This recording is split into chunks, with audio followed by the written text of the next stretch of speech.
Presse pour deux objectifs.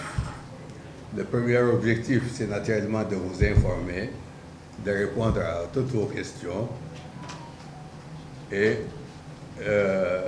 de vous mettre au niveau qu'il faut pour vous permettre d'avoir toutes les données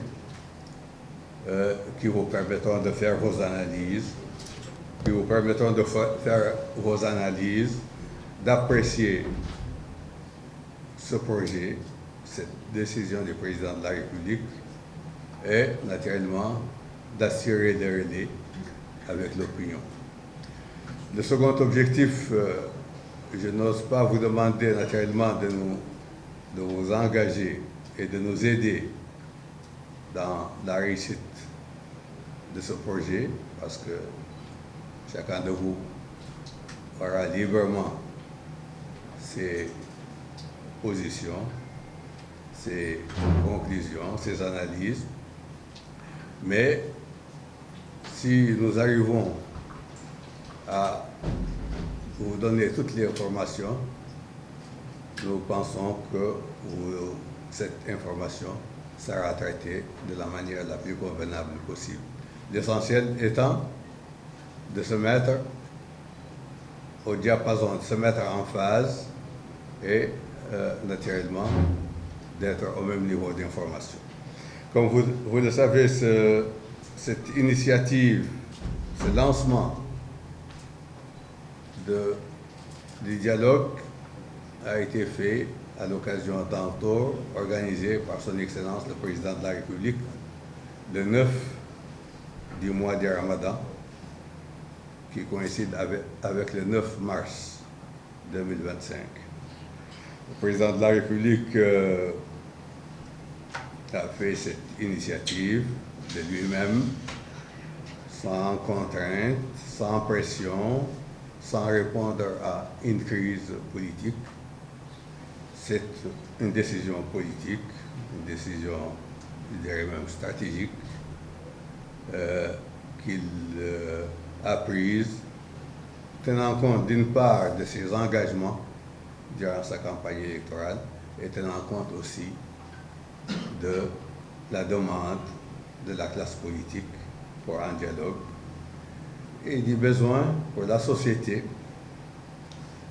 de se retrouver, de discuter et peut-être de faire des propositions pour construire une Mauritanie du futur plus prospère, plus unie, plus fraternelle et peut-être plus juste.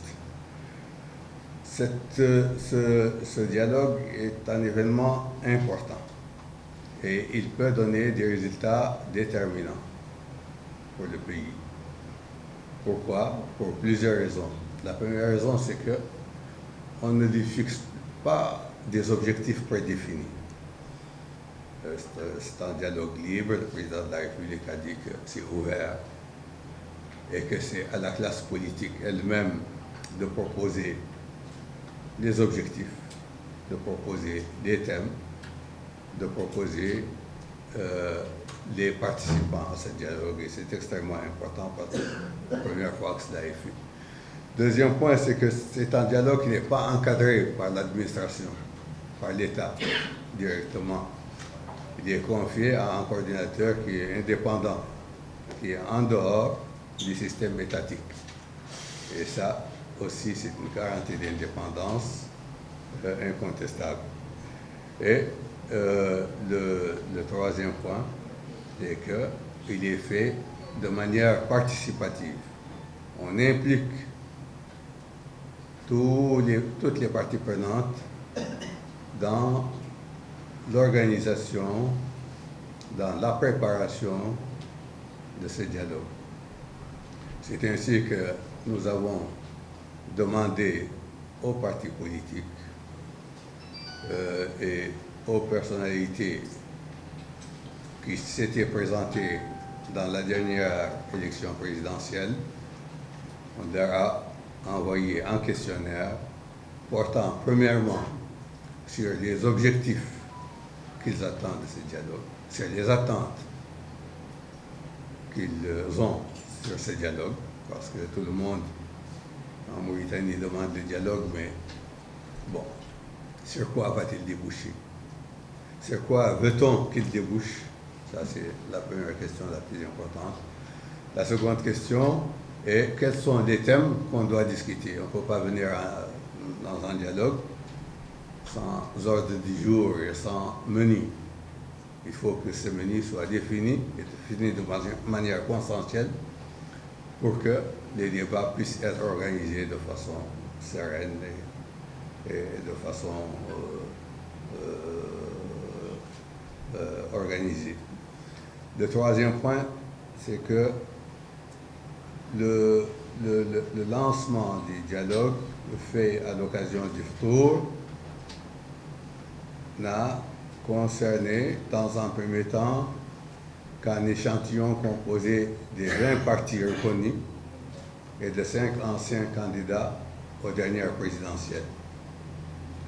Cet échantillon est un échantillon qui n'est pas suffisamment représentatif et qui ne reflète pas, ou qui ne permet pas en tout cas, peut-être l'expression de beaucoup de contributions et d'idées qui sont absolument nécessaires pour le succès de ces dialogues. Et on a demandé à ce premier noyau de nous faire des propositions d'élargissement de la liste de ceux qui seront retenus comme participants au dialogue national.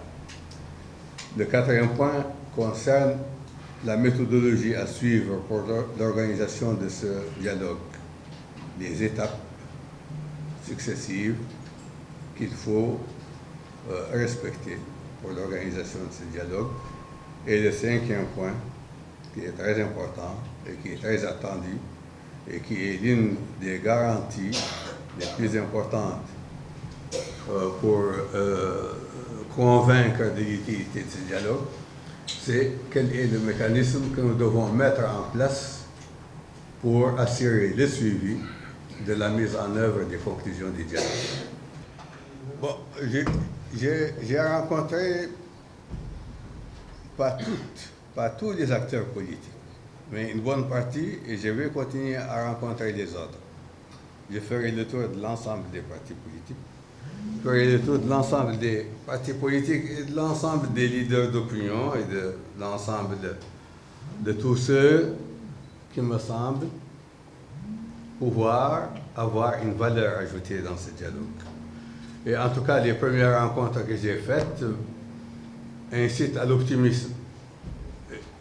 Bon, beaucoup de gens sont encore dubitatifs. Ils se posent des questions. Il y a des dialogues qui ont été organisés et qui n'ont pas échoué, qui n'ont pas réussi.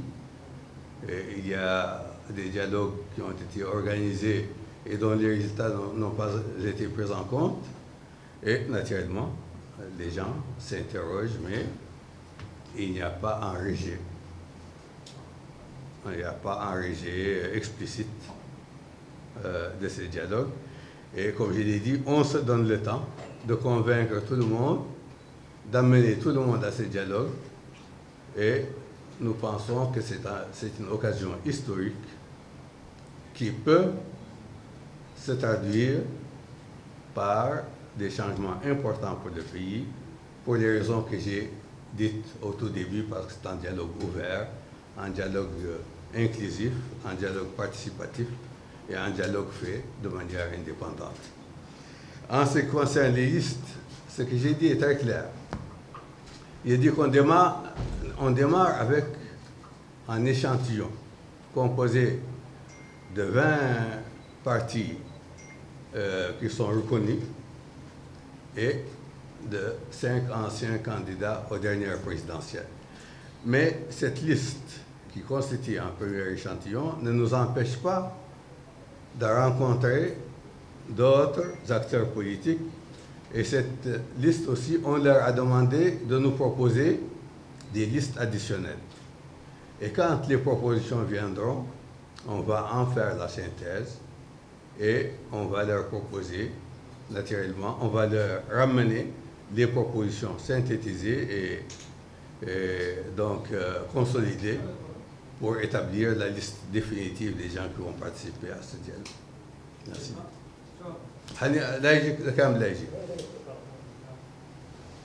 Acteurs politiques qui refusent de participer au dialogue, j'ai dit que ça, ce n'est pas une information très confirmée, parce que jusqu'à présent, il n'y a qu'un groupe de jeunes qui ont déclaré qu'ils boycottent le dialogue.